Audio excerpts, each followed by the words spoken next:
Jeg har stadig gennemskud, hvad fanden er det, hvordan det hænger sammen. Så siger de, boiler hot, og så et eller andet med, så kan vi få gas, men der er solceller på taget, så hvis elektriciteten kommer til at virke, så kan vi godt få varmt vand. Men jeg troede, at solcelleenergi virkede uden elektricitet. Er det ikke det, der er pointen med solcelleenergi? Den skal formentlig stadig kobles til selve elinstallationen, før jeg aner det ikke. What's up, my boys? We like it. We like it here. Don't get us wrong. But Jesus. The first 48 hours of our Lisbon adventure, we have been tonsing around. It was such a priority to get a home quick. And we succeeded in that. Yeah. But we're in day 5 and the struggle is real. I think I have effectively spent around 13 hours on electricity getting it. Yesterday we had the Gulp electrician. We spent 2 hours here on an otherwise standard installation, and with the result that it's a terrible installation and he couldn't fix it. We have no electricity. It's easier to say where we have electricity. Yeah, the bathrooms and the walk-in closets. I spent 4 or 5 hours today talking to the project manager of this whole building, which is brand new. I spent 5 hours. We started 8 o'clock. The problem is that we don't know if Scalp who made the problem or it's a problem in the whole installation. So tomorrow the Gulp is coming again. They might fix it. If they don't fix it, it's a problem in here. Worst case scenario, they have to remove the ceiling and start all over.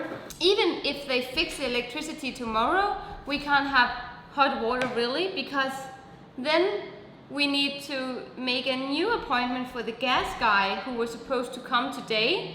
It's so draining that it has to be such a big deal to get electricity and gas, like the most basic stuff in the whole wide world. Hopefully tomorrow this problem is a thing of the past. But it doesn't end with the electricity. Nope. This apartment is a project apartment. It's brand new and the owner of the apartment haven't even seen it yet. And given the fact that Jon and I are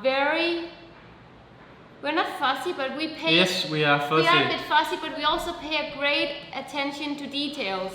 The representative of the owner of the apartment went here today to inspect the apartment thorough. And the biggest thing, the biggest concern is the floor, because I don't know if you can see that it's quite yellowish. It looks beautiful through the lens actually. It is very yellow. And I talked to the project manager and he said that they gave it oil and then they just continued working on all sorts of other parts of the apartment afterwards. The floor is the last thing you touch because it has to sit for like 24 or 48 hours.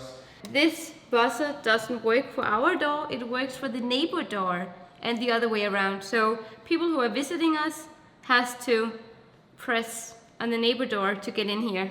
A general thing that is an issue here is the finishing. And an example I can show you is here in the bathroom. Look how loose this is.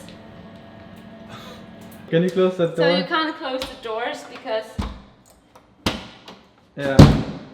But if you have to smash it. You have to smash it and that's how you break all the... This right here is one of the cases where Jon and I very much disagree.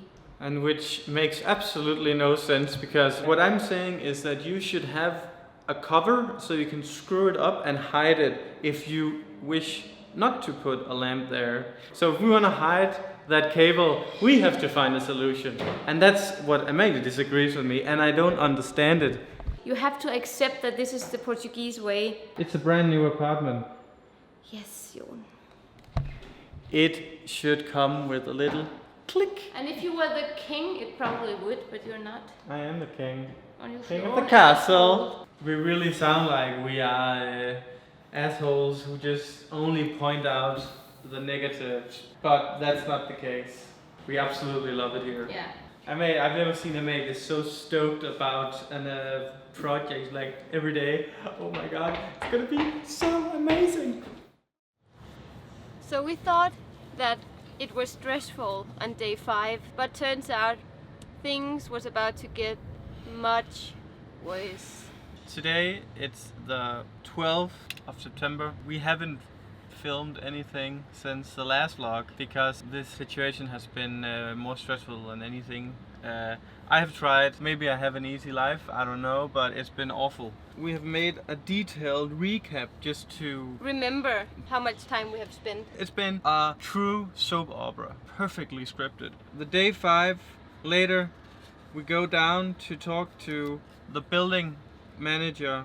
He says, it's because we have the wrong contract. We don't have this is a trefacet installation, and apparently the Galp guy installed it as a monofacet. We are not electricians, we don't know what the hell that means. Basically, it just means that all the power in the apartment is split up into 3 different sections, and that's why we only had power in one section. Building manager calls Galp and says, you have to come and make it our trefacet installation. He says to me, he comes tomorrow, and then he hands over the phone. Day 6, no one shows up. Nothing. I go down to the same building manager and say, hey, what's up? We haven't heard anything. When are they coming? No, he had no idea. I think he just said like, yeah, they come tomorrow without actually knowing. He was probably lying. And then the other building manager calls again, and then he says, you should get a call later today. No one calls. And this is a Friday. And then day 7 and 8, weekend. Day 9, still waiting for the call. Nothing happens. I call myself, and this is where it's been particularly stressful. Talking with Galp. If you call them and you say, hello, fala English, and they say, nope. And you're like, okay, I mean, you could accept that, but you have a colleague who speaks English? No. And then they will hang up, or they will ask for your number so that they can call you back. They don't do that. They don't call you literally lie to your face. I wouldn't be lying if I said that I've called them more than 50 times. Either they hung up because we don't speak Portuguese, or they say you'll get a call in 5 to 10 minutes, and then you don't get a call. Finally, Wednesday, in 2 days, They actually came? with the immediate conclusion that we were not getting electricity, because even though I called Galp and said we have a trefacet installation and that's why you need to come back again, they didn't change the potency to 13.8, as if we should have known that. Day 11, nothing is possible. You need to come again because you didn't change the potency of our installation. I want to report the situation at internal. No, because this is. What?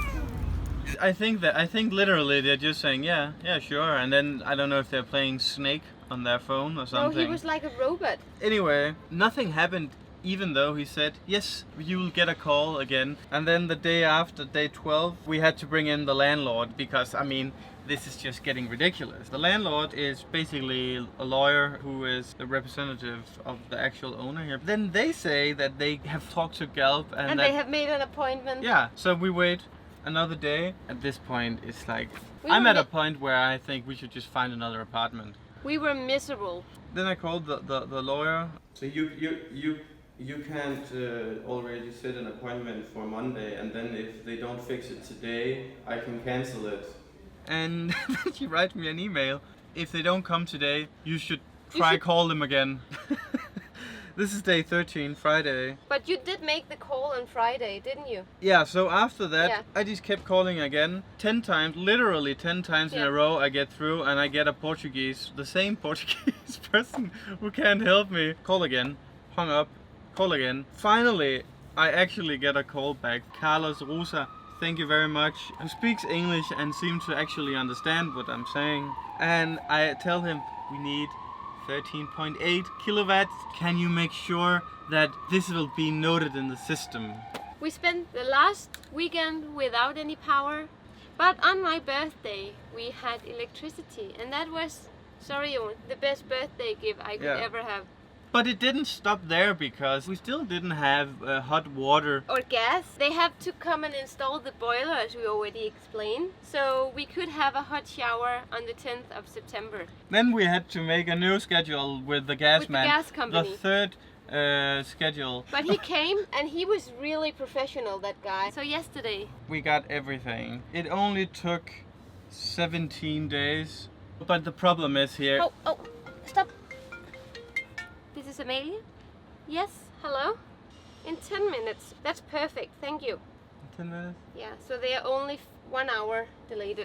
But they will be here in 10 minutes. That's the IKEA thing. That's the next thing. Like, honestly, we've spent the last 2 weeks just dealing with people. The most shocking thing to me is that this doesn't surprise any of our Portuguese friends. They are all just welcome to Portugal. There was one guy who said to me, nothing is urgent in Portugal unless you're dying. So obviously we moved from the honeymoon phase to the frustration phase. Too fast. But now that it's all in place, we are slowly going back to phase 1, Exactly. the honeymoon phase.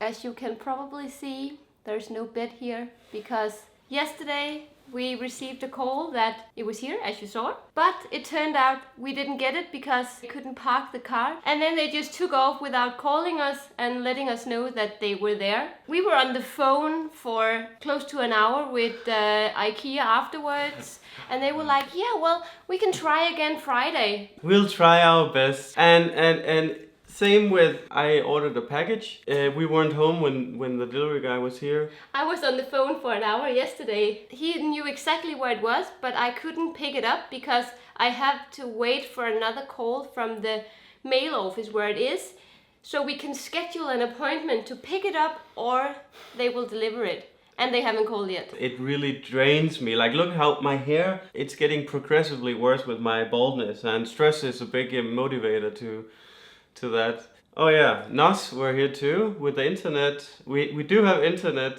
but we don't have fiber. As we ordered, and which we are paying for. We were supposed to have 100. Now and it's a luxury problem.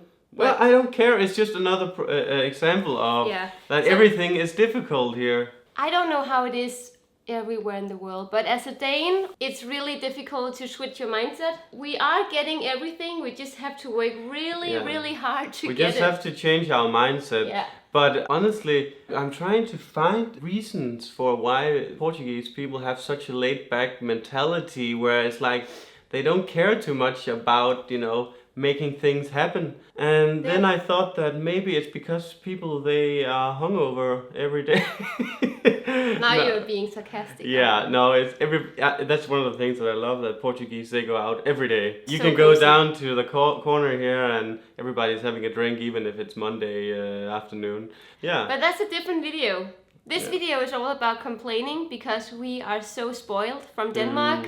Yeah, well, we're entitled to our opinion, and we also wanted to show how it is for other people, because there are a lot of people who are considering moving to Lisbon. Just be aware of this, because everybody tells us, you know what, guys, this is how it is. Welcome to Portugal. So this is how it is, and I think we just have to accept it and move on, because there are so many good things about being here. Yeah. We've been nothing but positive about Portugal, because everyone knows all the good things, but this is a good time to show the other side of the medal. And we're gonna go back to the honeymoon phase now. But oh, do you know what?